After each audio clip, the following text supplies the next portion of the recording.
Hello बच्चों, प्रत्येक दिन की तरह आज भी हम लोग पैरामेडिकल के लिए रेलवे एसएससी और पॉलिटेक्निक के एग्जाम के लिए प्रीवियस ईयर का साइंस का 30 प्रश्न करने वाले हैं। तो आइए प्रारंभ करते हैं प्रश्न संख्या 1 से।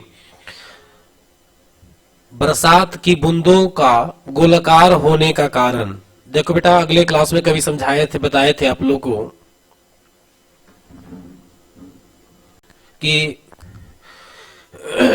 एरिया कम ग्रहण करोगे, है ना। एरिया अगर जैसी आप कम कीजिएगा तो आपका जो शेप होगा ना, आकार जो होगा वह गोल शेप लेगा। गोल शेप का एरिया कम होता है, ये बात को ध्यान रखना है। और एरिया कम करना, किसी द्रव का वह गुण जिसमें एरिया कम होता है उसको हम लोग पृष्ठ तनाव कहते हैं। तो पृष्ठ तनाव में लिक्विड में एरिया कम करने की गुण होती है, जिसके कारण इसका आकार जो है गोल हो जाता है। तो वर्षा की बूंदों का गोलाकार होना आंसर क्या होगा? पृष्ठ तनाव होगा। इसमें कुछ हम लोग और पॉइंट करेंगे, समझ गए। जैसा कि पृष्ठ तनाव तो क्लियर हो गया आप लोग को, लेकिन इसमें कुछ पॉइंट लिखवा रहे, नोट करिएगा। पहला पॉइंट बेटा नोट करिए और हेडिंग दीजिएगा पृष्ठ तनाव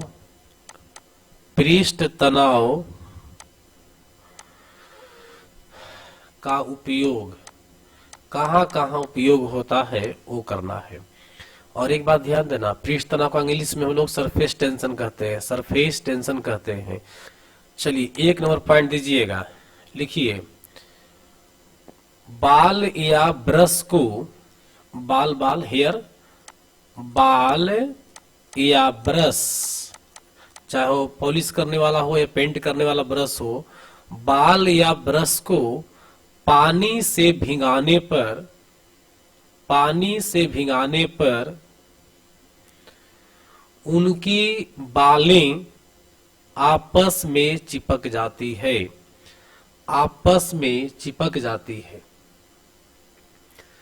जब आप पानी में डुबकी लगाइएगा तो पूरा आपका बाल जो है ना छहला जाएगा, पूरा एकदम खिला खिला हो जाएगा। लेकिन जैसे ये पानी से बाहर निकलिएगा ना तो एरिया कम करने लगेगा। एरिया कम करने की वजह से क्या हो जाएगा कि आपस में चिपक जाएंगे। तो ये कौन सा कारण होगा? पृष्ठ तनाव होगा। दूसरा पॉइंट लिखिएगा, पृष्ठ तनाव के कारण ही मच्छर की लार्वा मतलब मच्छर का अंडा कहो, समझो कि मच्छर की लार्वा पानी में नहीं डूबती है। पृष्ठ तनाव के कारण ही मच्छर की लार्वा पानी में नहीं डूबती है। और दूसरा पॉइंट लिखिएगा, दूसरा नहीं तीसरा हो जाएगा, वर्षा की बूंदों का गोल होना पृष्ठ तनाव के कारण ही होता है। वर्षा की बूंदों का गोल होना पृष्ठ तनाव के कारण ही होता है। तो ये हमारे 3 सटीक और भी सीख लिए कारण हम लोग। चलिए अब चलते हैं क्वेश्चन नंबर 2 की ओर। जब लोलक वाली घड़ी की लोलक की लंबाई, देखो ये लोलक वाली घड़ी है, ये जो देख रहे हैं आप नीचे ना गोल ये वाला, यही लोलक है। लोलक की लंबाई जो है ना इसके सेंटर से लेकर के जहां ये टंगा हुआ होगा वहां के सेंटर तक जो लेते हैं ये लोलक की लंबाई होता है। और आवर्त काल के साथ इसका संबंध होता है 2 पाई √L/G होता है संबंध में, है ना। दैट मीन्स कह सकते हैं कि ये आवर्त काल से इसको रूट में संबंध होता है, समझ गए। तो अगर पता है इसको 4 गुना करिएगा तो ये 2 गुना होगा, अगर ये 9 गुना करिएगा तो ये 3 गुना हो जाएगा, चूंकि 4 है तो वर्गमूल होगा। अगर 16 करेंगे तो ये 4 गुना होगा। समझ में आया बाबू? तो कार्यलोलक की लंबाई चौगुनी कर दी जाए तब उसकी समयावधि क्या हो जाएगा, आवर्त काल क्या हो जाएगा, तो आंसर क्या हो जाएगा, सी दुगना हो जाएगा। अब चलते हैं प्रश्न संख्या 3 की ओर। डायोड से धारा कितनी दिशाओं में बहती है? डायोड से धारा कितनी दिशाओं में बहती है, यही आपका प्रश्न है। फटाफट आंसर दीजिए। देखिए यह डायोड का फिगर है, कंप्लीट डायोड है। ये डायोड का सिंबल हो गया, ये डायोड का क्या हो गया, सिंबल हो गया। सिंबल को हिंदी में क्या कहते हैं, संकेत कहते हैं। देख लीजिएगा, एक तरफ पॉजिटिव होता है, दूसरी तरफ निगेटिव होता है। हेड जो होता है उस तरफ क्या होता है, निगेटिव, और टेल की तरफ क्या होता है, पॉजिटिव माना जाता है। चलिए आंसर दीजिए। डायोड में धारा कितनी दिशाओं में बहती है, यही तो क्वेश्चन है। चलो इसका बेटा आंसर होगा एक दिशा में। डायोड में धारा एक ही दिशा में बहती है ना। तो एक ही दिशा का मतलब हुआ कि इस प्रकार से स्ट्रेट लाइन का एक दिखा रहा है, स्ट्रेट लाइन हो गया। रिजू लाइन इसको ही बोलते हैं, इसका नाम रिजू रेखा भी कहते हैं, सीधा लाइन को। तो रिजू रेखा से नाम पड़ जाएगा यहाँ रिजुकारी। क्या नाम पड़ जाएगा, रिजुकारी। इसे रिजुकारी के नाम से भी जानते हैं। किसको, डायोड को। डायोड को रिजुकारी के नाम से भी जानते हैं। और यह जो है एसी का जो करंट धारा होता है उसका डायरेक्शन बार बार चेंज होता है। देखिए यहाँ पर डायरेक्शन इस दिशा में है, यहाँ पर इस दिशा में है, यहाँ पर इस दिशा में है, यहाँ पर एसी का दिशा जो है ना बरबखत बदलती रहती है। लेकिन डायरेक्ट करंट जो है डीसी का जो है दिशा एक ही दिशा होता है, एक समान एकदम। तो यह जो है एसी को डीसी में कर देता है, तो इसको नाम पड़ जाएगा दिष्टकारी। क्या नाम पड़ जाएगा, दिष्टकारी भी नाम पड़ जाएगा। रिजुकारी, दिष्टकारी। इसको रेक्टिफायर के नाम से भी जानते हैं, रेक्टिफायर के नाम से भी जानते हैं। तो 4 नाम है, रिजुकारी, दिष्टकारी, रेक्टिफायर और क्या हो गया नाम, डायोड हो गया। अच्छा है तो इसका एक और नाम दे सकते हो, पीएन जंक्शन। पीएन जंक्शन भी कह सकते हो। 5 नाम से इसको आप बुला सकते हो डायोड को। तो बेटा कुछ में पॉइंट जो है, इसका आंसर तो एक होगा है ना, लेकिन कुछ पॉइंट लिखवा रहे हैं, लिखिए उसको। लिखिए डायोड को निम्नलिखित नामों से जानते हैं। डायोड को निम्नलिखित नामों से जानते हैं। नंबर 1 रिजुकारी। नंबर 1 में लिखिएगा रिजुकारी। नंबर 2 में लिखिएगा दिष्टकारी। नंबर 3 में लिखिएगा रेक्टिफायर, रेक्टिफायर। 4 में लिखिएगा पीएन जंक्शन, पीएन जंक्शन। और 5 में तो नाम एक डायोड हो ही जाएगा। 5 में डायोड कर दो, कर लिए बच्चा। चलिए अब इसमें दूसरा पॉइंट नोट करिएगा, लिखिएगा डायोड, डायोड एसी धारा को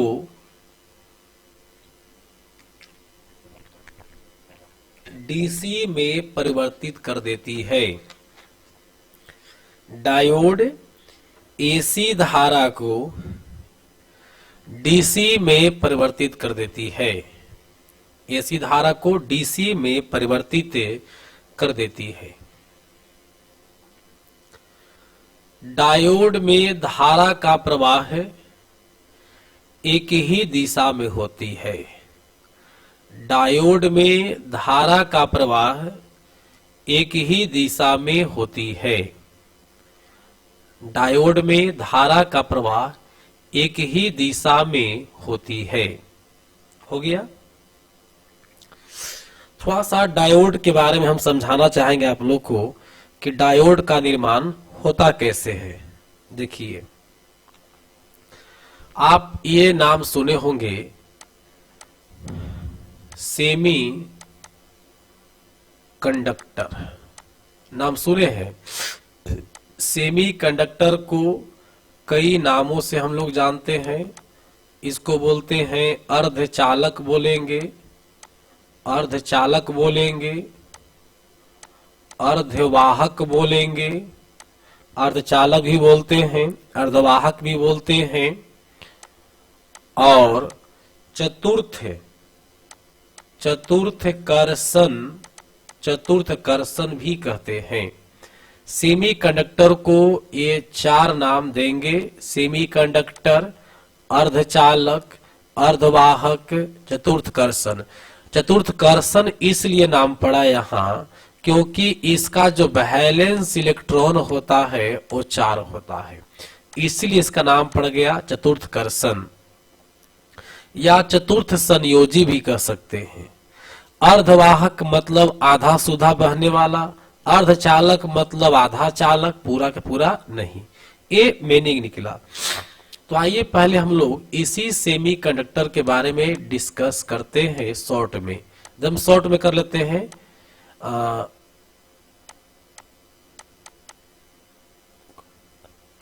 सेमी कंडक्टर।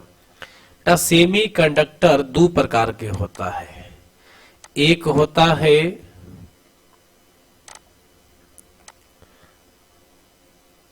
होगा पॉजिटिव सेमी कंडक्टर, शॉर्ट में लिख रहे हैं आप लोग, पूरा लिख लीजिएगा।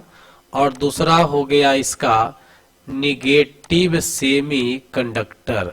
पहला क्या हो गया पॉजिटिव सेमी कंडक्टर और दूसरा हो गया इसका negative semi conductor.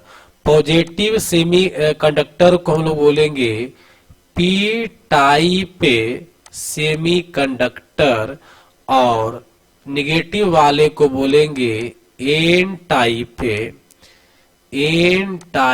Semi conductor. याद हो गया? पॉजिटिव टाइप सेमी कंडक्टर को क्या बोलेंगे पी टाइप सेमी कंडक्टर, और निगेटिव वाले को जो निगेटिव है उसको बोलेंगे negative N type semi conductor. P से पॉजिटिव, अब एन से निगेटिव हो गया। आप यहां तक तो अच्छा समझ गए होंगे, समझ गए ना? अब कुछ बात और समझना है कि पी टाइप सेमी कंडक्टर हम कैसे बनाएंगे और एन टाइप सेमी कंडक्टर कैसे बनाएंगे। देखिए पहले तो कुछ सेमी कंडक्टर का नाम लिख लीजिए, है ना। देखिए कुछ सेमी कंडक्टर का उदाहरण पहले देख लीजिए। एग्जाम्पल में क्या होगा, इसमें जो होगा कौन सी गीत सुनाओ प्यारे, कार्बन फैमिली जो होगा इसमें आ जाएगा। कार्बन होगा, सिलिकॉन होगा, कौन सी गीत सुनाओ प्यारे, जर्मेनियम होगा, सुनाओ स्टेनम होगा, और प्यारे पीबी होगा। कार्बन का एटॉमिक नंबर 6 होगा, सिलिकॉन का एटॉमिक नंबर 14 होगा, जर्मेनियम का एटॉमिक नंबर 32 होगा, स्टेनम का एटॉमिक नंबर 50 होगा, और पीबी का एटॉमिक नंबर कितना होगा 82 होगा। ये आपके पास जो हम उदाहरण दिए हैं ये सब आपका सेमी कंडक्टर है, और इसको बोलते हैं शुद्ध semi conductor, pure semi conductor, PAC। P से क्या हो जाएगा, पी से हो जाएगा प्योर, पी से क्या हो जाएगा प्योर, और एस से सेमी, सी से conductor, pure semi conductor. Carbon, silicon, germanium, stannum, PB, ये जो 5 एलिमेंट है प्योर सेमीकंडक्टर है। आप इसको नोट कर लीजिएगा, प्योर सेमीकंडक्टर है। लेकिन अगर इसमें थोड़ा बहुत अदर पदार्थ मिला देंगे तब तो फिर प्योर नहीं होगा, समझ गए? फिर प्योर नहीं ना होगा। प्योर मतलब क्या, शुद्ध है। देखिए कार्बन शुद्ध एलिमेंट है, सिलिकॉन भी शुद्ध एलिमेंट है, जर्मेनियम भी एक एलिमेंट है, स्टेनम पीबी भी एक एलिमेंट है, इसीलिए प्योर सेमीकंडक्टर है। इसमें कोई मिलावट नहीं है। लेकिन मिलावट कर करके 2 प्रकार का सेमीकंडक्टर हम लोग बनाते हैं, एक बनाते हैं पी टाइप, दूसरा बनाते हैं एन टाइप। तो आइए समझते हैं कि पी टाइप सेमीकंडक्टर कैसे बनेगा और एन टाइप सेमीकंडक्टर कैसे बनेगा। लेकिन in P type N type पढ़ाने से पहले कुछ और भी टर्म आपको, कुछ और भी टर्म है ना, आपको लिखना पड़ेगा। अब मन में लग रहा होगा ना कि सर कितना लिखवाइए, अगर लिखो तो कम से कम रिवीजन तो हो जाएगा इसी नाम से। देखिए, चलिए देखिए यहां पर जैसे हम लिखे थे पहले कार्बन ग्रुप लिखे थे, है ना, कार्बन ग्रुप हो गया, कार्बन कौन सी गीत सुनाऊं प्यारे, है ना। अब इसके बाद का जो ग्रुप हो गया, ये तो खैर एटॉमिक नंबर याद होगा, कार्बन का 6 होगा, कार्बन का 6 होगा, सिलिकॉन का 14 होगा, जर्मेनियम का 32 होगा, एशियन का 50 होगा और पीबी कितना होगा 82 होगा। अब इसको ऐसे हम रो बाई बांट दे रहे हैं ताकि नीचे से ऊपर मिक्स ना हो जाए। अब ऐसे भी खड़े ही बांट देते हैं इसको। चलिए, अब इसके ठीक पहले का ग्रुप है, आपको याद होगा क्या होगा, कार्बन से ठीक पहले 5 में होगा, बोरॉन हो जाएगा। तो बोरॉन वाले ग्रुप को बोलते हैं बैगन आलू गाजर इन थैला। बोरॉन हो गया, एल्युमिनियम, गैलियम, इंडियम और थैलियम। बोरॉन का एटॉमिक नंबर 5, एल्युमिनियम का एटॉमिक नंबर 13, गैलियम का एटॉमिक नंबर कितना होगा 31 होगा, इंडियम का 49 होगा और थैलियम का 81 होगा। थैलियम कितना होगा 81 होगा। अगर ठीक कार्बन ग्रुप के, ये तो प्योर सेमीकंडक्टर हो गया, प्योर सेमीकंडक्टर हो गया। इसके ठीक बात करें बाद वाला, तो नाना पाटेकर ऐश्वर्या सब बीमार। अब तो भाई फिल्म नहीं ना बनेगा। नाना जी का कितना एटॉमिक नंबर 7, पाटेकर फास्फोरस से कितना हो जाएगा बेटा 15, इसके जस्ट बगल में है, और सैनिक 33, अस्टिबियम 51 और बिस्मत कितना हो जाएगा 83। ये आपको चार्ट हम लिख दिए, ठीक है। देखिए ये आपका जो है थर्ड का ए ग्रुप में पड़ता है केमिस्ट्री में, ए 4 का ए ग्रुप में है और ए 5 का ए ग्रुप में है। पता इसका जो वैलेंस इलेक्ट्रॉन होगा 3 होगा, इसका वैलेंस इलेक्ट्रॉन 4 होगा, इसका वैलेंस इलेक्ट्रॉन कितना होगा 5 होगा।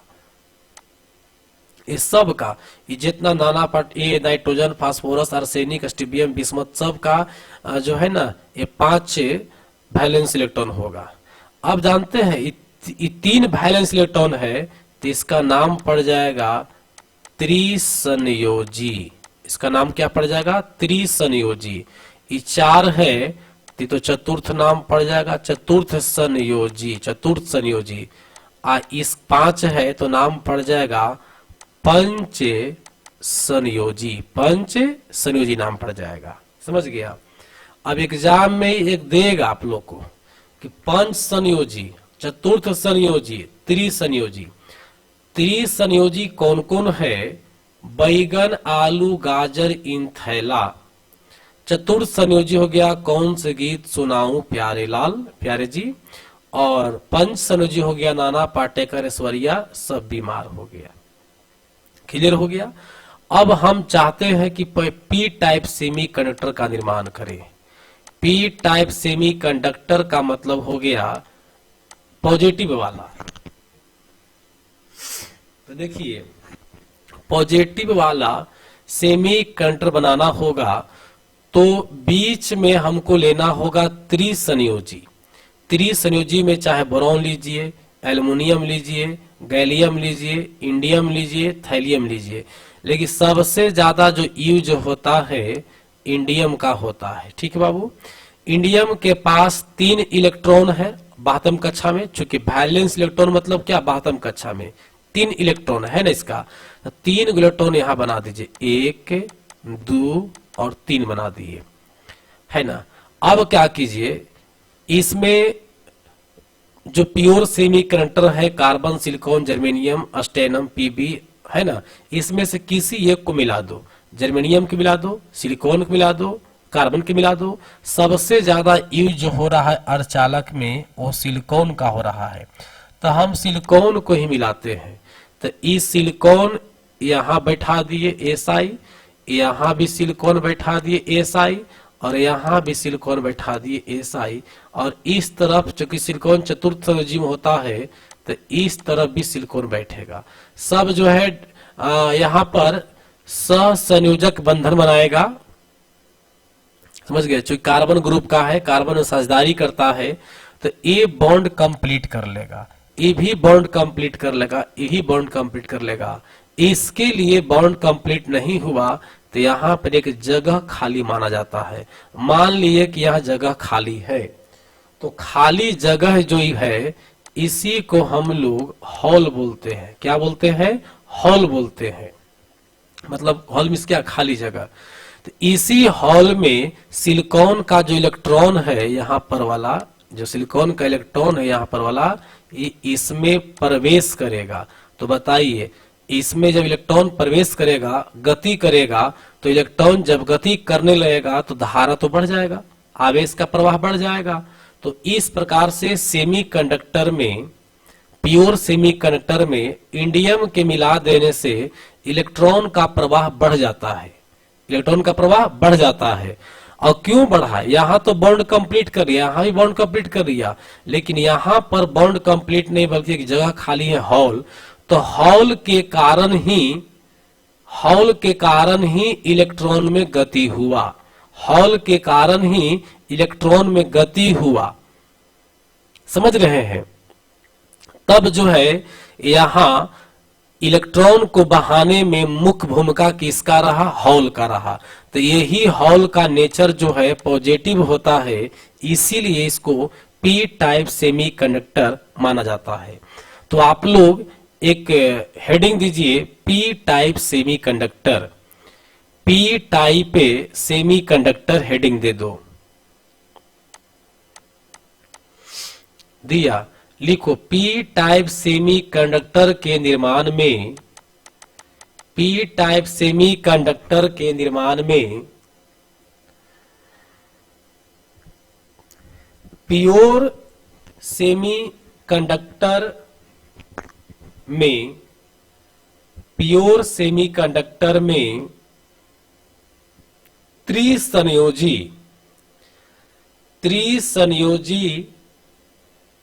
तत्व को मिलाते हैं, त्रिसंयोजी तत्व को मिलाते हैं। इस स्थिति में सिलिकॉन का इलेक्ट्रॉन एक हॉल के कारण गति करती है, सिलिकॉन का इलेक्ट्रॉन एक हॉल के कारण गति करती है, एक हॉल के कारण गति करती है। और हॉल का नेचर मतलब प्रकृति, नेचर पॉजिटिव होती है, और हॉल का नेचर पॉजिटिव होती है, इसीलिए इसे पी टाइप सेमीकंडक्टर कहा जाता है, इसीलिए इसे पी टाइप सेमीकंडक्टर कहा जाता है।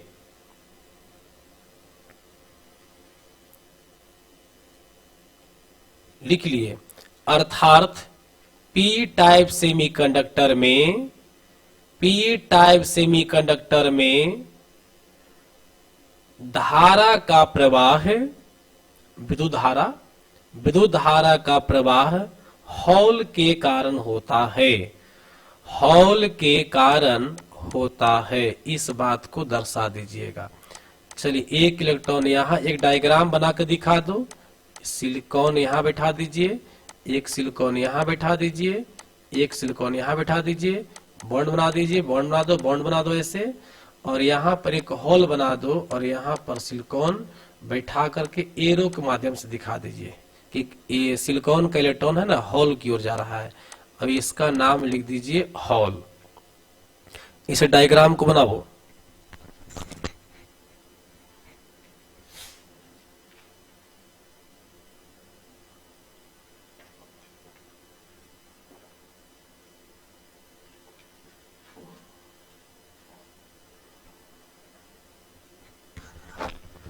तो पी टाइप सेमीकंडक्टर से 2-3 प्रश्न आता है कि पी टाइप सेमीकंडक्टर के निर्माण में किस पदार्थ को मिलाया जाता है बाहर से, है ना, बाहर से अशुद्धिक रूप में।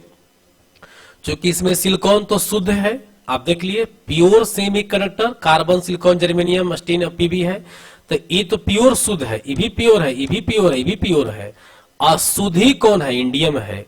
तो अशुद्धि के रूप में या अपद्रवी के रूप में भी बोलते हैं।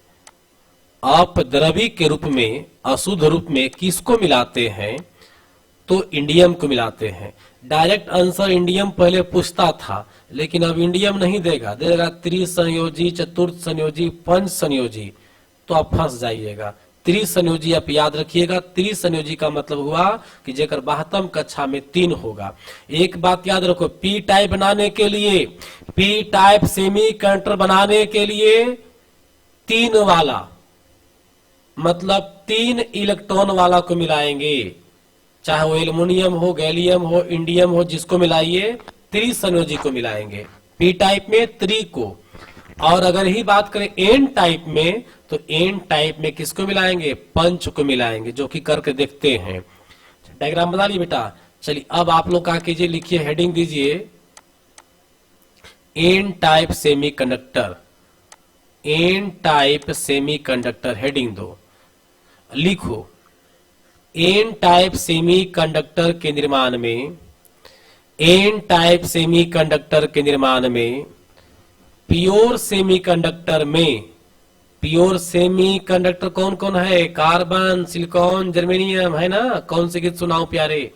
प्योर सेमीकंडक्टर में पंच संयोजी तत्व को मिलाया जाता है। पंच संयोजी तत्व को मिलाया जाता है। पंच संयोजी तत्व को मिलाया जाता है। एकरा में सबसे ज्यादा जो है ना यूज होता है आर्सेनिक का। तो देखो एक डायग्राम बना रहे हैं आर्सेनिक का। आर्सेनिक के 72 कक्षा में 5 इलेक्ट्रॉन है, तो 5 को बना दीजिए। एक यहां पर सिलिकॉन बैठ जाएगा, एक यहां पर सिलिकॉन बैठ जाएगा, एक यहां पर सिलिकॉन बैठ जाएगा, एक यहां पर सिलिकॉन बैठ जाएगा। इससे बॉन्ड बनाया, इससे बॉन्ड बनाया, यहाँ बॉन्ड बनाया, और यहाँ से ही बॉन्ड बना लिया। पता है ये जो एक इलेक्ट्रॉन बचा, ये वाला, इसको बोलते हैं हम लोग फ्री इलेक्ट्रॉन। क्या बोलते हैं इसको? Free electron.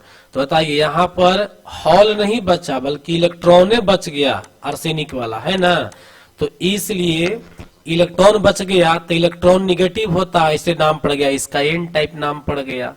लिखिए, पंच संयोजी तत्व मिलाते हैं। ऐसी स्थिति में आर्सेनिक का एक इलेक्ट्रॉन फ्री रह जाता है। ऐसी स्थिति में आर्सेनिक का एक इलेक्ट्रॉन फ्री रह जाता है। ऐसी स्थिति में आर्सेनिक का एक इलेक्ट्रॉन फ्री रह जाता है। इसी फ्री इलेक्ट्रॉन के कारण एन टाइप में धारा की प्रवाह होती है। एन टाइप में धारा की प्रवाह होती है। एन टाइप में धारा की प्रवाह होती है।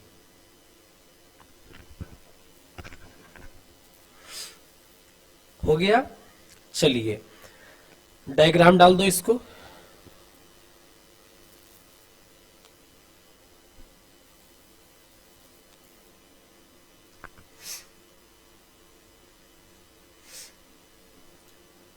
हो गया ना। अब इसमें कुछ और प्रश्न है जो अलग ढंग से पूछता है, उसको दिखाते हैं। देखिए, जैसे आप अभी क्या देखे, जो सेमीकंडक्टर बनाए हम लोग, एक बना हमारा पहला था पी टाइप ना बाबू। हाँ, पहला था पी टाइप। पहला हो गया पी टाइप सेमीकंडक्टर, और दूसरा हो गया हमारा एन टाइप सेमीकंडक्टर।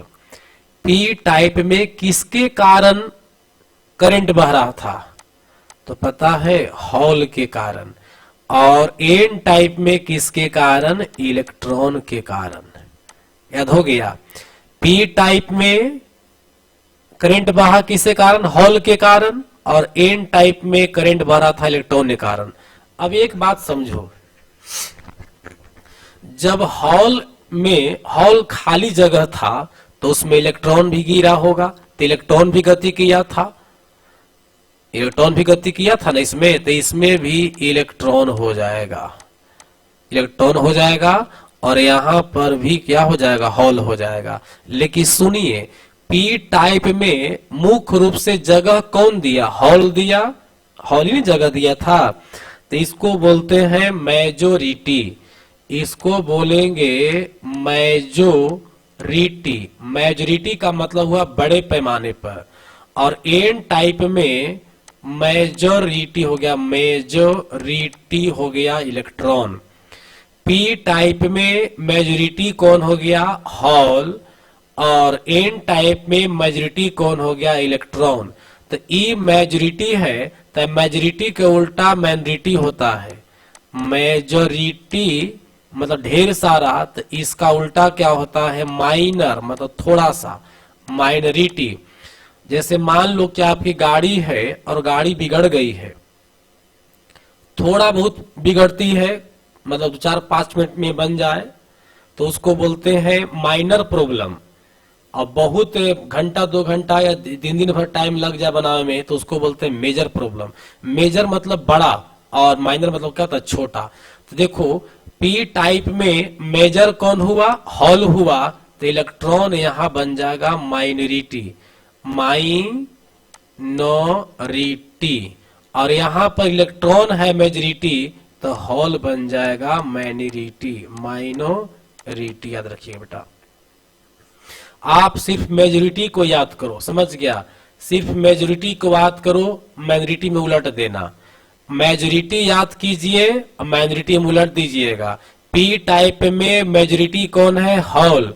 तो पी टाइप में अगर माइनॉरिटी पूछ देगा तो इलेक्ट्रॉन्स मार दीजिएगा। एन टाइप में मेजोरिटी कौन होगा? इलेक्ट्रॉन। तो माइनॉरिटी पूछेगा तो हॉल मार दीजिएगा। इस तरह से इसको एक बार और आप लोग देख करके रिवीजन कर लीजिएगा। अब जो डायोड की बात हो रही थी पीएन जंक्शन की, उसका निर्माण कैसे होता है देखो। ये यहां पर एक बॉडी है, देख लिया। इस बॉडी में आधा से इधर बॉर्डर हो गया, इस प्रकार से ऐसे एक तरफ इलेक्ट्रॉन भरा हुआ है, इस प्रकार से एक तरफ इलेक्ट्रॉन भरा हुआ है और दूसरी तरफ हॉल भरा हुआ है, हॉल भरा हुआ है। तो हॉल वाला को क्या बोलेंगे? इसको बोलेंगे पी टाइप, पी टाइप। और निगेटिव को क्या बोलेंगे? एन टाइप बोलेंगे, एन टाइप। इस साइड में है पी टाइप, इस साइड में एन टाइप। तो देखो, हालांकि उल्टा बना दिए हैं, हमको ई साइड बनाना चाहिए था, इसको मिटा देते हैं। अब तब तो नाम पड़ता पीएन जंक्शन सही से। देखिए, ये बॉर्डर हो गया, इस तरफ हॉल बना दिए, इधर हॉल हो गया, इधर हॉल हो गया, एक तरफ इधर क्या हो गया? माइनस माइनस मतलब इलेक्ट्रॉन हो गया। तो ई साइड हो गया एन टाइप और यह साइड हॉल की तरफ हो गया हमारा पी टाइप हो गया। तो देखो, पी टाइप एन टाइप दोनों को जोड़ रहे हैं। तो ये तो पता है कि पी टाइप पॉजिटिव होता है और एन टाइप निगेटिव होता है, पता है ना? तब इलेक्ट्रॉन किधर खिंचाएगा? हॉल की ओर। इलेक्ट्रॉन किधर खिंचाएगा? हॉल की ओर। तो सब इलेक्ट्रॉन एक ही दिशा में जा रहा है ना? जितना भी इलेक्ट्रॉन है, यानी इलेक्ट्रॉन का प्रवाह है, इलेक्ट्रॉन का प्रवाह एक ही दिशा में है, एक ही दिशा में हो रहा है, दिशा में हो रही है, हो रही है। किधर भाई? N to P, N to P negative से पॉजिटिव की ओर। समझ गया? तो जब इलेक्ट्रॉन एक दिशा में बह रहा है तो करंट भी एक ही दिशा में बहेगा, बहेगा ना? तो याद रखिए, यही हुआ डायोड जो करंट के प्रवाह को एक दिशा में कर देता है। तो एक दिशा वाला क्या कहलाता है? एसी के डीसी, डीसी होता है। विभिन्न दिशाओं में कहेगा तो ईएसी होता है। एक दिशा में कहेगा तो क्या होता है? डीसी। डीसी का फ्रीक्वेंसी 0 हर्ट्ज होता है और एसी का फ्रीक्वेंसी कितना होता है? 50 हर्ट्ज होता है। क्लियर हो गया। तो यही आपका बन गया डायोड बन गया। क्या बन गया? डायोड, या डायोड कहेंगे। जुट गया, पी और एन जुट गया तो इसको जंक्शन बोलते हैं। जंक्शन मतलब क्या होता है? जोड़ना। नाम पड़ गया पीएन जंक्शन या डायोड। डायोड मतलब डाई मीन्स क्या? दो, ओड मीन्स रड, दो गो रड बना, एक इधर से एक इधर से, जो कि यहाँ पर दिया गया है। देखिए ये सिंबल हो गया ना, और ये हमारा रियल डायोड है। ये प्लस, ये जो व्हाइट देख रहे हैं प्लस को इंडिकेट करता है, और माइनस जो है ये ब्लैक जो है माइनस को इंडिकेट करता है।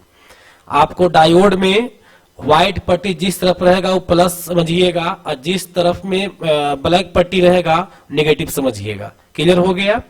तो एक ही दिशा में डीसी, विभिन्न दिशाओं में एसी। डायोड क्या करेगा कि एक दिशा में कर देगा, यानी डीसी में कर देगा, एसी को डीसी में कर देगा। क्लियर हो गया? चलिए अब थोड़ा सा और टाइम दे दो, सिखाते हैं आप लोग को डायोड को जोड़ना। अगर डायोड जोड़ना है आप लोग को, डायोड को जोड़ना, जनरेटर वगैरह में या लाइट में कहीं डायोड जोड़ना होता है तो सबको नहीं जोड़ पाता है।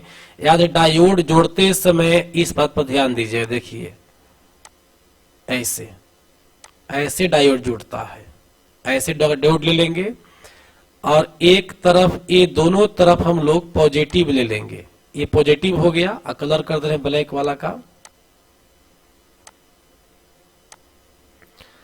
देखो ये जो है ना, ये ब्लैक भाग हो गया, ये ब्लैक भाग हो गया, ब्लैक भाग हो गया। ब्लैक मतलब क्या हो गया? निगेटिव। और व्हाइट मतलब क्या हो गया? पॉजिटिव। व्हाइट मतलब पॉजिटिव, इसका पॉजिटिव है, इसका ही निगेटिव है। ठीक है, अब ये दोनों को इसी प्रकार से फिर हम लोग यहाँ लेंगे। देखिए एक नीचे भी इस प्रकार से दो डायोड लेंगे, चार डायोड जुड़ता है लाइट वगैरह में, या चार्जर वगैरह जो बड़ा बड़ा चार्जर बनता है ना, कहीं भी एसी को डीसी में करना होगा, कहीं भी आपको एसी को डीसी में करना होगा तो चार डायोड चाहिए। क्या डायोड चाहिए? चार डायोड चाहिए। देखो दो गो डायोड लेना जो दोनों को प्लस ऊपर दे रखना, दो गो डायोड और लेना जो जिसको दोनों का माइनस एक तरफ नीचे की ओर रखना। इस प्रकार से दोनों तरफ नीचे माइनस इसका हो जाएगा, दोनों इसका माइनस नीचे हो जाएगा एक तरह का, ऐसे हो जाएगा। ठीक है, इसका ये निगेटिव है और ये क्या है? पॉजिटिव है। इसका ये पॉजिटिव है, इसका ये क्या है? निगेटिव है।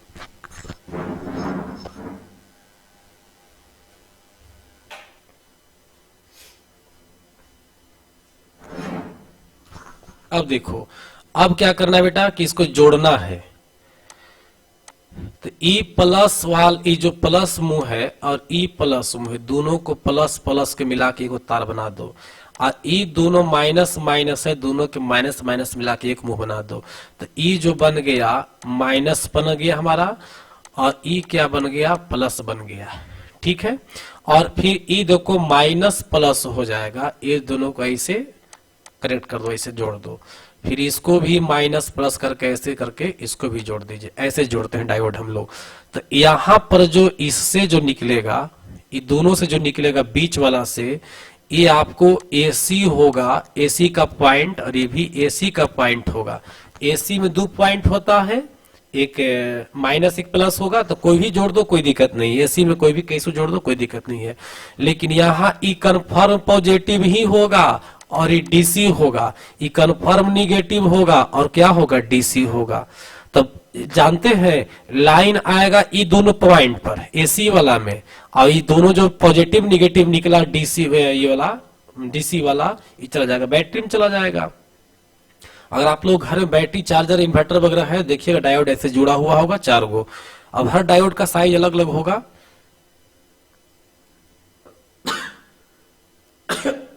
चलते हैं अब क्वेश्चन नंबर 4 की ओर। कार्बोरेटर किस इंजन में होता है? कार्बोरेटर किस इंजन में होता है बेटा? फटाफट आंसर दीजिए आप लोग।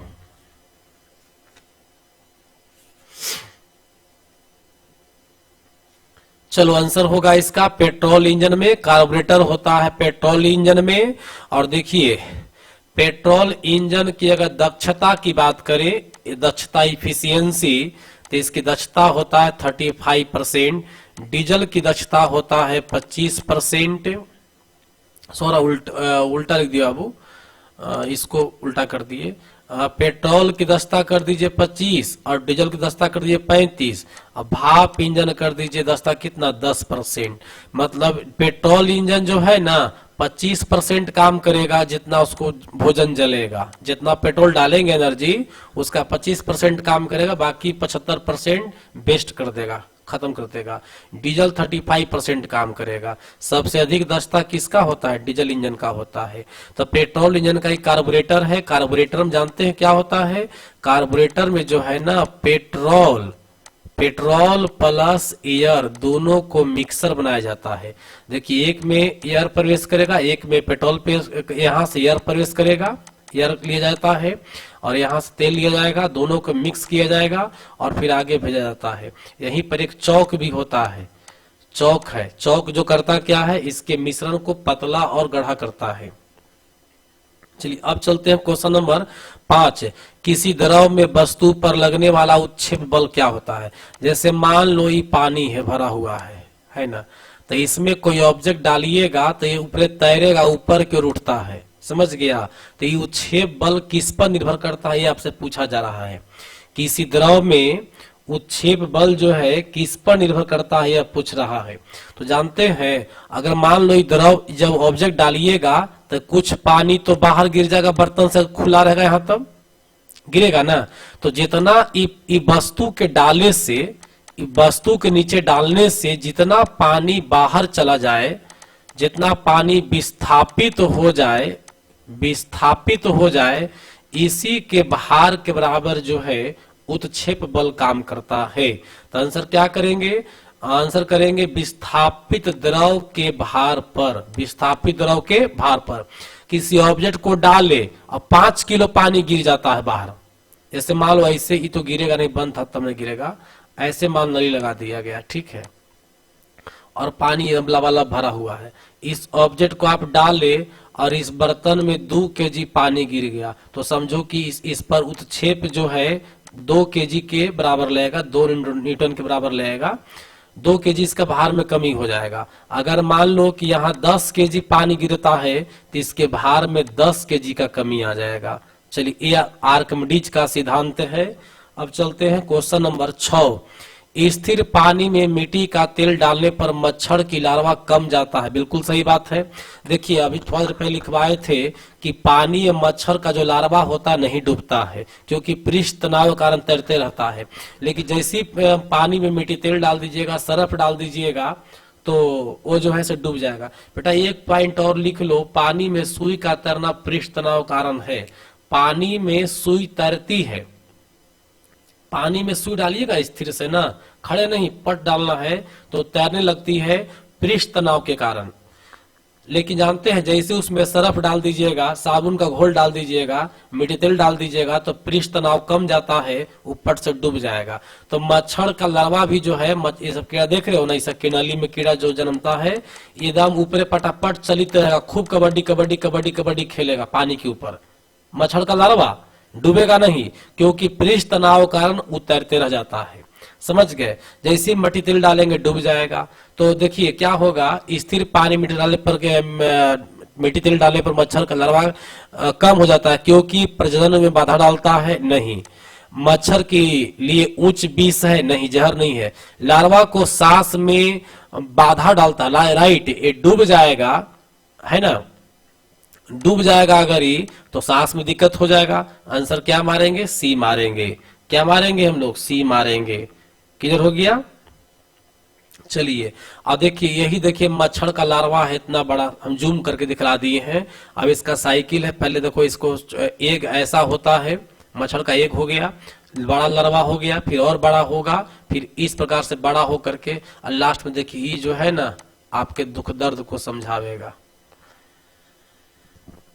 7 नंबर क्वेश्चन, किसी वस्तु पर संवेग 5 सेकंड में 40 केजी मीटर पर सेकंड तक बढ़ने में कितना बल का। देखिए संवेग में जो परिवर्तन है दिया हुआ है यहाँ, कि संवेग में परिवर्तन चेंजिंग, परिवर्तन कितना हो रहा है, संवेग में परिवर्तन हो रहा है 40 केजी मीटर पर सेकेंड। क्लियर हो गया। और यहाँ पर टाइम कितना लग रहा है बेटा, टाइम लग रहा है कैसे सेकेंड, 5 सेकेंड लग रहा है। समझ गया। तो याद रखिएगा, नोट कर लेना, संवेग परिवर्तन को आवेग कहा जाता है। नोट करो, संवेग परिवर्तन को आवेग कहा जाता है। तो ये जो परिवर्तन 40 हुआ, इसको हम आवेग भी कह सकते हैं। क्या कह सकते हैं, आवेग भी कह सकते हैं। तो लिख लीजिए, संवेग में परिवर्तन को आवेग कहते हैं। और एक और लिखिएगा, संवेग परिवर्तन, संवेग परिवर्तन की दर को हम लोग बल कहते हैं। क्या कहते हैं, बल। तो बल पूछ रहा है आपसे, तो संवेग परिवर्तन का दर निकाल दीजिए। तो परिवर्तन हुआ 40, दर निकालने के लिए मतलब 1 सेकंड में कितना होगा, 5 सेकंड में 40 है, 1 सेकंड में कितना होगा, 8 होगा। दैट मीन्स 8 न्यूटन आंसर होगा। आंसर क्या हो जाएगा, सी हो जाएगा। चलिए क्वेश्चन नंबर 8 चलिए, किस रंग का तरंग दैर्ध्य सबसे कम होगी। फटाफट आंसर दो, कई बार डिस्कस कर चुके हैं।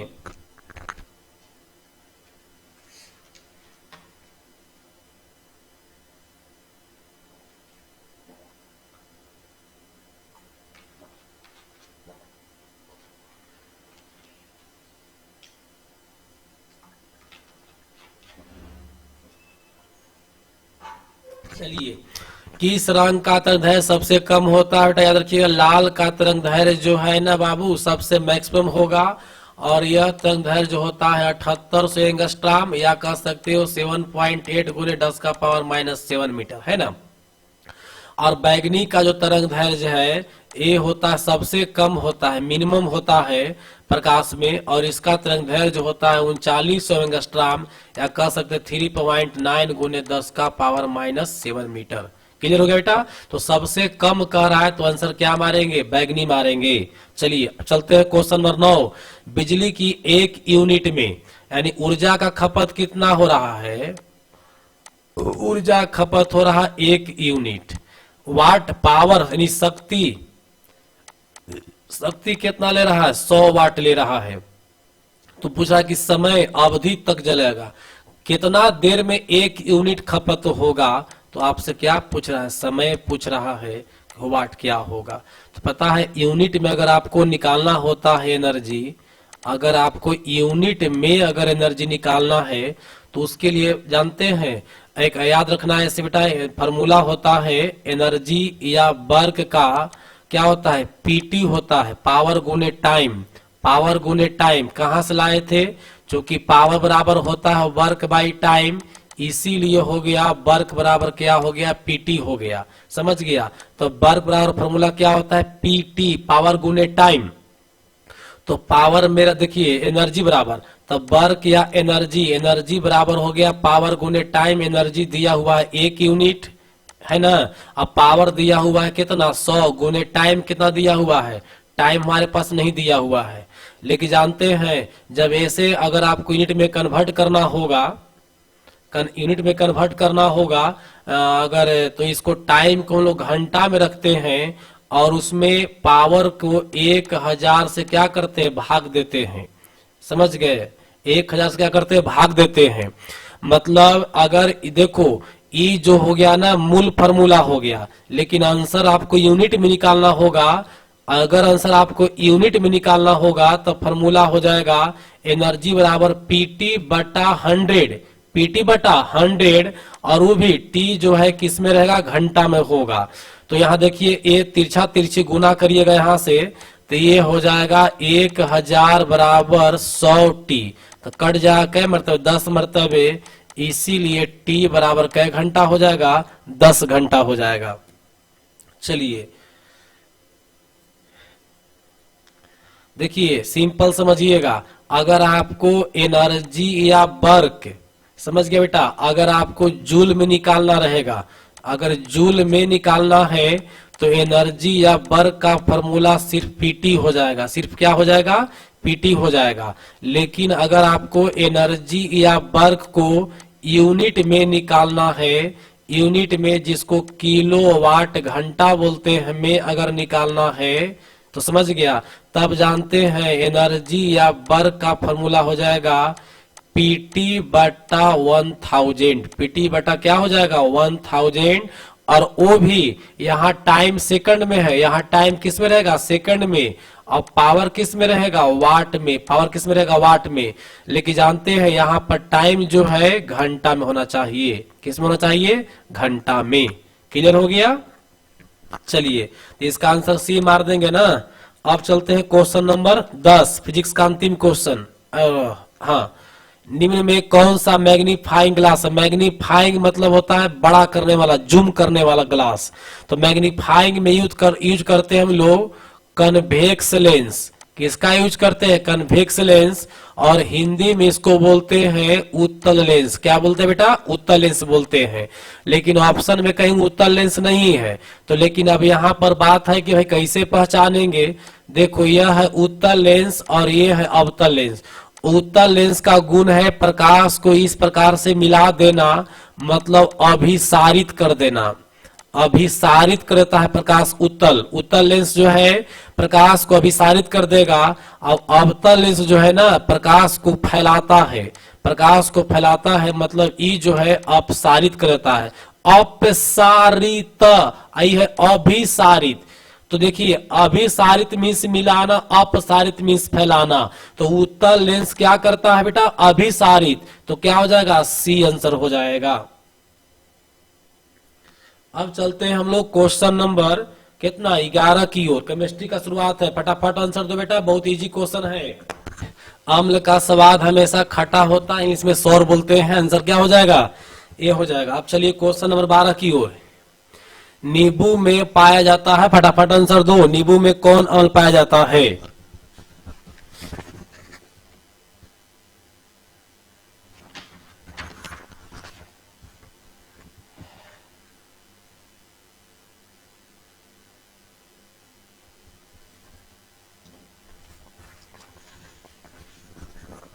चलिए नींबू में कौन अम्ल पाया जाएगा, क्या आंसर है ना साइट्रिक अम्ल। राइट सही बात है, साइट्रिक अम्ल होगा, सी आंसर होगा बेटा।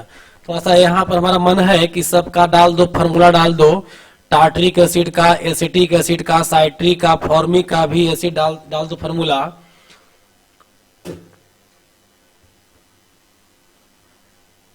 चलिए टार्ट्रिक एसिड का फॉर्मूला लिखिएगा C4H6 और O6 कर दीजिएगा।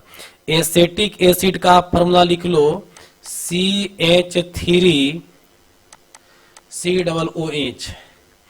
साइट्रिक का लिखोगे C6H8O7 और फॉर्मिक का लिख लो C4H4 और ऑक्सीजन भी 4 हो जाएगा।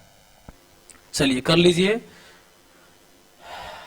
इसको ऐसे भी लिख सकते हो CH4 C2H4O2 है ना। चलिए हो गया बेटा। नींबू में कौन सा अम्ल मिलेगा साइट्रिक एसिड मिलेगा। एक मैलिक अम्ल जो होता है अंगूर वाला, बहुत प्रचलित क्वेश्चन है, या गेहूं वाला में मैलिक एसिड, इसको नोट कर लो ना।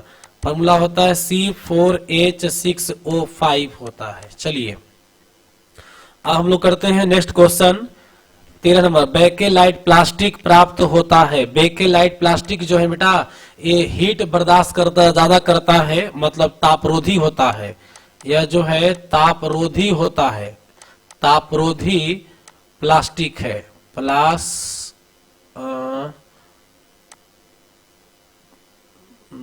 चलो गलत, प्लास्टिक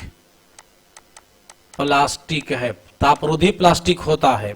बताइए कैसे निर्माण होगा बेकेलाइट का निर्माण। तो फिनॉल और फॉर्मेल्डिहाइड के अभिक्रिया से बनता है बेकेलाइट।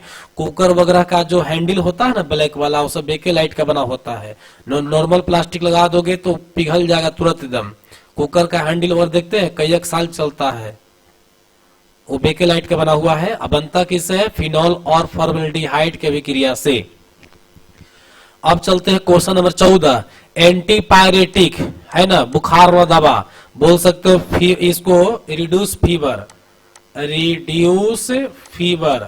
में इसको यूज करते हैं। बुखार को कम करने के लिए या बुखार में ट्रीटमेंट के लिए इसको प्रयोग करते हैं एंटीपायरेटिक दवा। तो क्या बोलिए, बुखार में क्या होता है, टेम्परेचर बढ़ जाता है, तो शरीर के ताप को कम करने में आंसर क्या मारेंगे, सी। और आओ याद है बेटा, शरीर के बॉडी का कंट्रोल है ना, ताप का नियंत्रण किस ग्रंथि से होता है, कल परसों पढ़ाए थे, ताप का नियंत्रण होता है, बताओ, हिपोथैलेमस से। हिपो या हाइपो, हिपो नहीं सॉरी हाइपो लिखो, हाइपोथैलेमस, थैलेमस से होता है, थैलेमस ग्रंथि से होता है। अब चलते हैं क्वेश्चन 15 की ओर। किसी परमाणु का गुण धर्म निर्भर करता है, जितना भी तरह का परमाणु है सब उसका इलेक्ट्रॉनिक विन्यास पर निर्भर करेगा, जिसको इंग्लिश में क्या बोलते हैं, इलेक्ट्रॉनिक कॉन्फ़िगरेशन पर डिपेंड करता है। आंसर क्या मारेंगे, डी मारेंगे। अब आते हैं क्वेश्चन नंबर 16। स्थिर ताप पर टेम्परेचर को अगर स्थिर रखा जाए तो आयतन कम करने पर उसका दाब क्या होगा। एक सिंपल फंडा है, एकदम भाषा, अपना भाषा में सीखो। मान लो कि टंकी है ना, आई टंकी के अंदर ऐसे गैस भरा हुआ है, बंद है, ये टंकी के अंदर गैस भरा हुआ है, समझ गया। अब इसको तुम चाहते रहे हो नीचे की ओर, तब ना आयतन कमेगा। अभी आयतन यहां से यहां तक फैला हुआ है, जब नीचे करोगे तो आयतन कम जाएगा, तो जाहिर सी बात है कि प्रेशर बढ़ जाएगा। एक बैलून में हवा भर लो और उसको चात करके छोटा करो, है ना, तो प्रेशर बढ़ जाएगा। आंसर क्या मारेंगे, बिहार मारेंगे। अब आइए 17 नंबर क्वेश्चन। एल्केन का सामान्य सूत्र है, सब लोग जवाब दीजिए फटाफट, एकदम बहुत इजी क्वेश्चन है। एल्केन का सामान्य सूत्र है बेटा, फटाफट आंसर दीजिए। हाँ।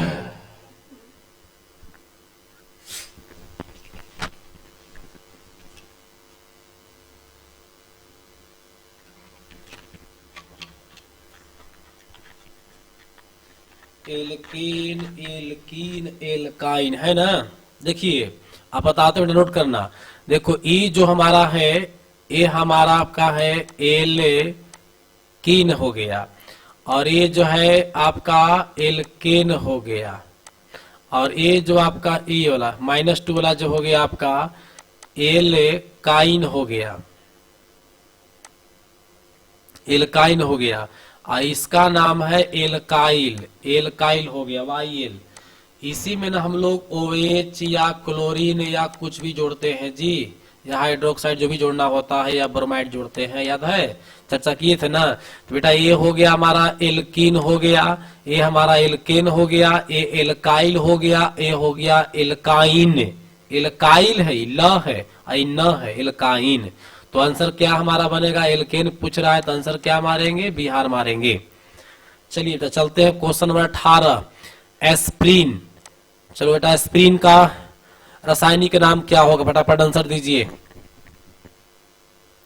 एस्प्रिन जानते हैं क्या होता है।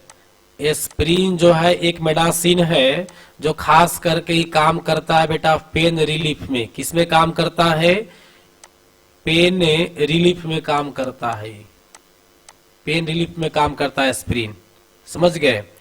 चलिए देखिए, तो पूछा एस्प्रिन का रासायनिक नाम क्या होगा, तो एस्प्रिन का रासायनिक नाम होगा एसिटाइल सैलिसिलिक अम्ल।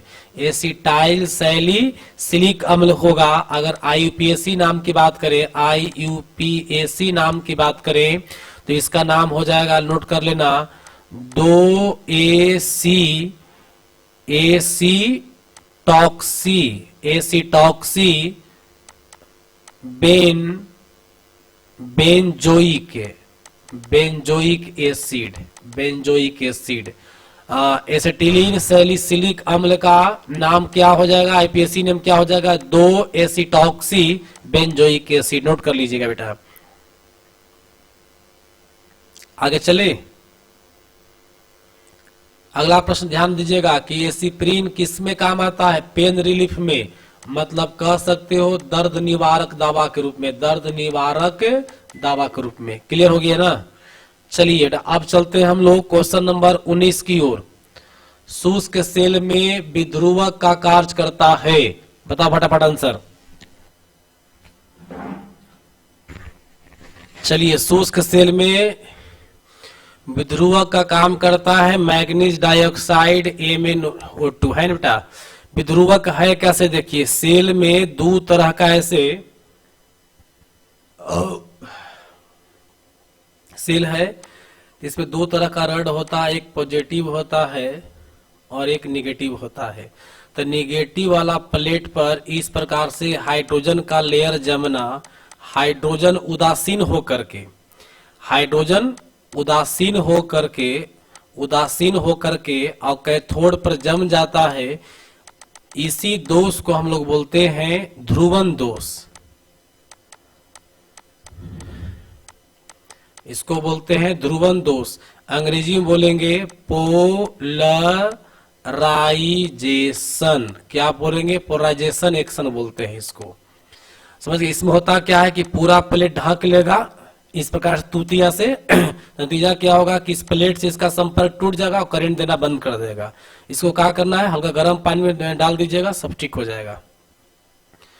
चलिए क्वेश्चन नंबर 20, सोडियम को जल में डालने पर कौन सी गैस निकलती है ना। तो सोडियम को जब जल से भी क्रिया कराएंगे बेटा H2O से, आप लोग आंसर देते रहिए तब तक हम सब बना रहे हैं, तब बना देगा सोडियम हाइड्रोक्साइड। चलो रुकते हैं, फटाफट आंसर दो पहले, क्योंकि आगे बढ़ेंगे तो आंसर निकल जाएगा। सोडियम को जल में डालने पर, ऐसे भी हालांकि आंसर निकल ही गया है। सोडियम को जल में डालने पर कौन सी गैस निकलती है बेटा, फटाफट आंसर दो। सोडियम प्लस H2 बराबर सोडियम हाइड्रोक्साइड बनावेगा और साथ में हाइड्रोजन गैस मुक्त करेगा, इसलिए आंसर क्या मारेंगे बेटा, ए मारेंगे। चलिए अब बायोलॉजी में चलते हैं। विटामिन क्या है? विटामिन जो है बेटा एक प्रकार का क्या है, कार्बनिक पदार्थ है कि अकार्बनिक है कि जीवित है कि मृत है, क्या? फटाफट आंसर दीजिए आप लोग, ये आप लोग काम है।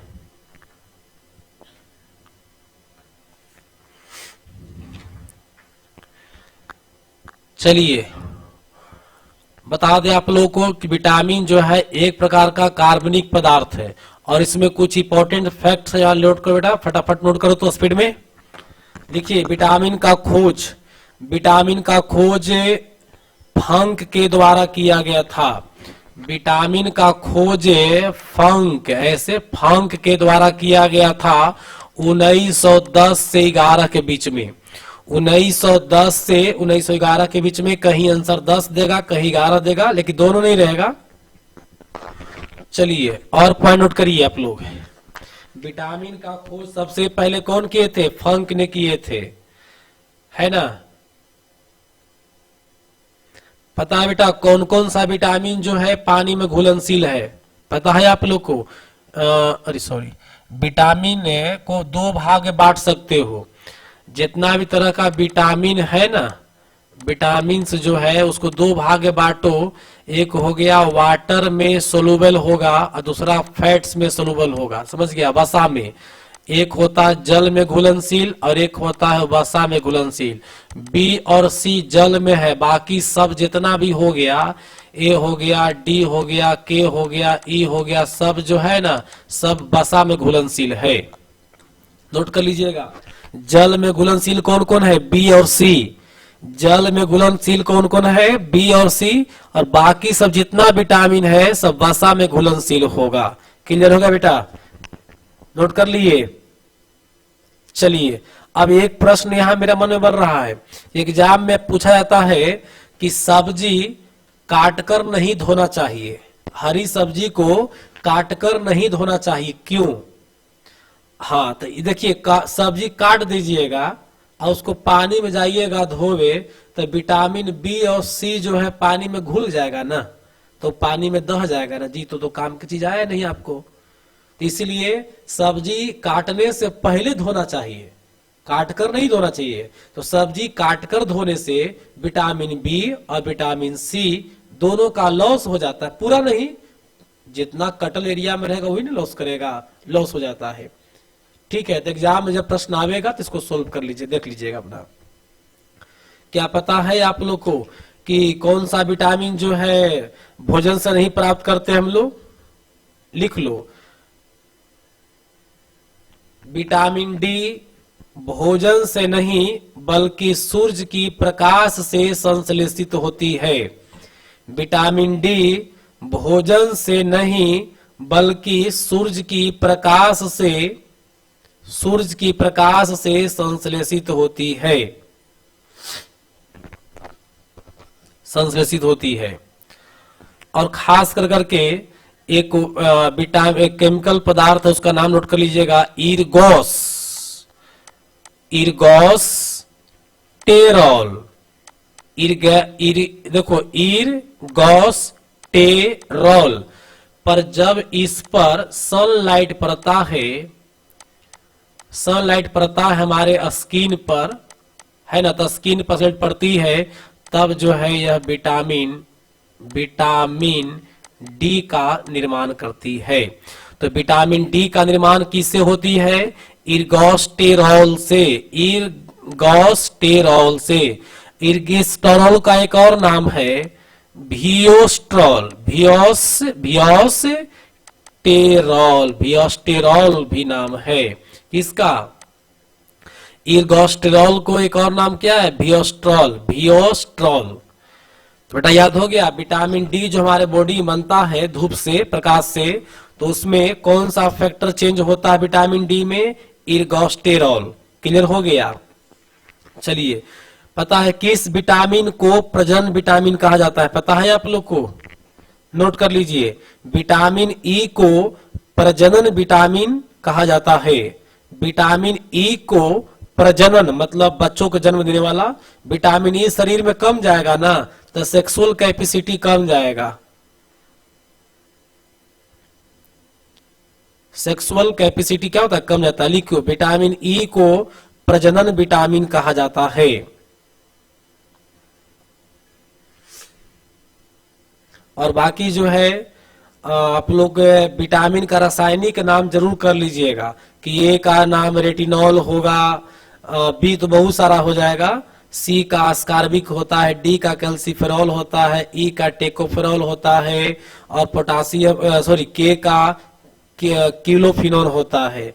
जानते हैं रासायनिक नाम से अक्सर प्रश्न आते रहते हैं, टाइम मिले तो बल्कि लिख लो। विटामिन ए का रासायनिक नाम रेटिनॉल, B1 का थाइमिन, B1 का थाइमिन, B2 का राइबोफ्लोविन, B2 का राइबोफ्लोविन, B3 का नियासिन, B3 का नियासिन, B5 का पेंटोथेनिक, B5 का पेंटोथेनिक, B6 का पायरिडॉक्सिन, B6 का pyridoxine, B7 biotin, B7 biotin, बायोटीनटीन,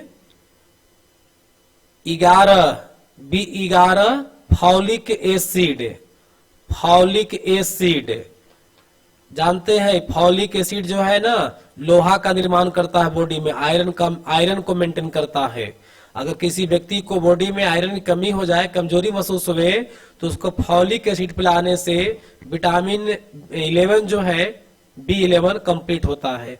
आया करिएगा B12 है साइनोकबालामीन, B12 साइनोकबालामीन। ये भी जो है ना बॉडी में एनर्जी देता है, आयरन मेंटेन करता है भी। Vitamin C ascorbic acid, vitamin C ascorbic acid. Vitamin D calciferol, vitamin D calciferol. Vitamin E tocopherol, vitamin E tocopherol. और vitamin K phylloquinone, vitamin K फिलोकिनोन। Clear बेटा? चलो अब आगे चलते हैं क्वेश्चन नंबर कितना 22 में। गोल्डन धान में सर्वाधिक मात्रा में कौन सी विटामिन पाई जाती है? गोल्डन धान, गोल्डन राइस में सबसे अधिक जो है विटामिन पाई जाती है ए, विटामिन ए पाई जाती है। बेटा अब चलते हैं हम लोग क्वेश्चन नंबर 23 की ओर। निम्न में से किस समूह को सहायक आहार कारक कहा जाता है? बताइए आप लोग।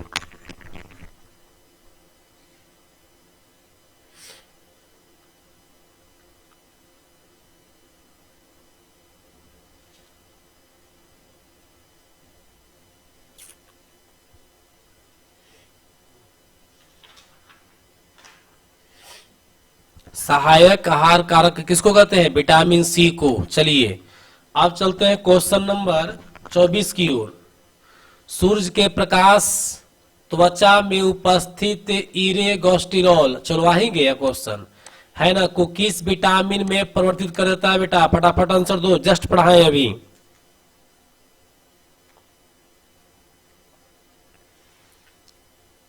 अभी जस्ट पढ़ाएं, फटाफट आंसर दीजिए। चलिए आंसर होगा, राइट आंसर डी होगा। अब चलते हैं बेटा क्वेश्चन नंबर 25 की ओर। निम्न में किसे प्रकाश संश्लेषी अंगक मतलब फोटोसिंथेसिस से यूनिट मानते हैं? पत्ती को, हरित लवक को, स्टोमेटा को, जड़ को। मतलब जो प्रकाश संश्लेषण का सबसे यूनिट पार्ट्स क्या होगा? आंसर दीजिए।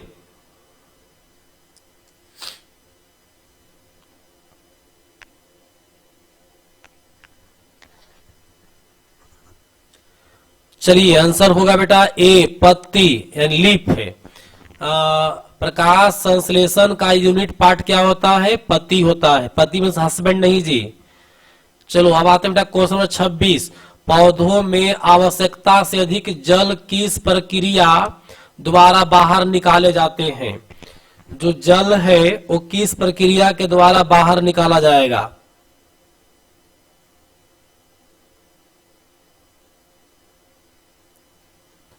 बताइए। मतलब पेड़ पौधा से जो जल है ना किस प्रक्रिया से बाहर निकलेगा? अवशोषण का मतलब सोखना होता है। राइट आंसर क्या हो जाएगा बेटा? बिहार होगा। राइट आंसर होगा वाष्पोत्सर्जन। जब पेड़ पौधा जो है ना प्रकाश संश्लेषण क्रिया करती है तो उस क्रिया में पानी भी छोड़ता है वाष्प के रूप में अस्टोमेटा छिद्र के द्वारा। देखिए अस्टोमेटा छिद्र यहाँ पर देखे होंगे, ये वाला अस्टोमेटा छिद्र है ना, ये वाला मुंह जो नहीं, ये देखो ये मुंह ओपन था, देखो यह मुंह ओपन है, ये ओपन माउथ है, ओपन माउथ है, यह जो है क्लोज माउथ है। ये मुंह क्लोज किए हुए हैं, ओपन किए हुए हैं, तो इसी के द्वारा जो है ना जल का जो है से वाष्पोत्सर्जन होता है। चलिए तो आंसर क्या हो जाएगा? 26 का आंसर हो जाएगा बिहार। अब चलते हैं क्वेश्चन नंबर 27। फेफड़ा का आकार कैसा होता है? देख लो फेफड़ा का बगल में रखा हुआ है। फेफड़ा का शेप इस प्रकार से है जो कि एक हाँ, सुनो ना, अगर ऐसा रहता ना तो ट्रेंगल बोलते। ट्रेंगल 2 डायमेंशनल है, अब फेफड़ा 3D में है जी, इसीलिए क्या मारेंगे? शंक्वाकार। क्या मारेंगे? शंक्वाकार मारेंगे। अब चलते बेटा क्वेश्चन नंबर 28। भोजन का पाचन किस प्रकार होती है? देखो भोजन का पाचन में ऑक्सीडेशन अभिक्रिया होता है। ऑक्सीडेशन अभिक्रिया होता है जिसको हिंदी में क्या बोलते हैं? ऑक्सीकरण। अभी कहाँ क्रिया होता है बेटा? ए क्रिया होता है कोशिका में, और कोशिका में भी कहाँ होता है? ए होता है माइटोकॉन्ड्रिया। माइटोकॉन्ड्रिया में कहाँ होता है? माइटोकॉन्ड्रिया में। तो हम लोग के बॉडी में ऊर्जा का निर्माण कहाँ होता है? माइटोकॉन्ड्रिया में। तो ऑक्सीडेशन को ही हिंदी में एक और नाम है उपचयन, अर्थात आंसर क्या बोलेंगे? ए बोलेंगे। अब है क्वेश्चन नंबर कितना? 29। हार्मोन शब्द का नामकरण किसने किया था? बताइए बेटा फटाफट आप लोग, हार्मोन शब्द का नामकरण किसने किया था? हार्मोन शब्द का नामकरण सी, बेलिस और स्टार्लिंग के द्वारा किया गया था। हार्मोन क्या है? अगर प्रश्न आ जाए कि हार्मोन क्या है बेटा, हार्मोन्स, तो यह जो है एक केमिकल लिक्विड होता है। क्या होता है? केमिकल लिक्विड होता है जो कंट्रोल एंड कोऑर्डिनेशन का काम करता है। क्या करता है? कंट्रोल एंड कोऑर्डिनेशन, और कोऑर्डिनेशन का काम करता है, समन्वय एवं नियंत्रण का काम करता है। शरीर अधिक लंबा न हो, शरीर ज्यादा छोटा भी न हो, समय पर दाढ़ी मोछ आ जाए, व्यक्ति में सेक्सुअल कैपेसिटी आ जाए, सोचने समझने की क्षमता बहुत सारा है, इंसुलिन बॉडी में शुगर कंट्रोल करता है, डर लगने का क्षमता कम ना, डर लगना बढ़ जाना, इस प्रकार से बहुत सारे हार्मोन्स होते हैं जिसका नामकरण सबसे पहले किसके द्वारा किया गया था? बेलिस के द्वारा और स्टार्लिंग के द्वारा किया गया था। अब चलते हैं हम क्वेश्चन नंबर 30। पृथक्करण का नियम किसने दिया था? पृथक्करण का जो नियम है किसने दिया था? तो ये दिए थे बेटा, आंसर फटाफट दो, कौन दिए थे? पृथक्करण का नियम, पृथक्करण मतलब होता है अलग करना, पृथक्करण मीन्स क्या होता है? अलग करना। तो अलग को हम चाहे तो वियोजन भी लिख सकते हैं। वियोजन का नियम किसने दिया था? वियोजन का नियम किसने दिया था? तो आंसर होगा मेंडल ने दिया था। कौन दिए थे? मेंडल ने दिया था। ये खास करके युग्मक से संबंधित होता था।